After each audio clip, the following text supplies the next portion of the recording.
I'm Tommy Wood of Southeast Solar Pros. We've been in the solar industry since 2016 here in Columbia, South Carolina, and we've been using QuickBOLTs for about a month. I've used them on 2 jobs already. What made you first buy from QuickBOLT? NABCEP page or something I was looking at, and then I saw your ad there, and it got me thinking that looks really cool because we don't have to break the roofing seal to use this. It might be a better product, and I wanted to try it out. It saves us a lot of time and trouble.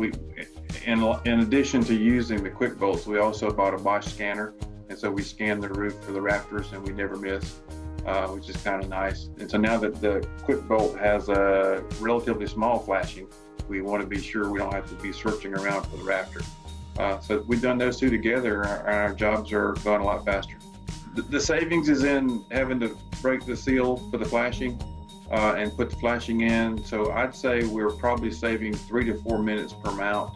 And our typical job is 10 kilowatts or better. So we're probably saving about close to 2 hours on every job. The quality's better. We feel like the quality of our installation is better for sure.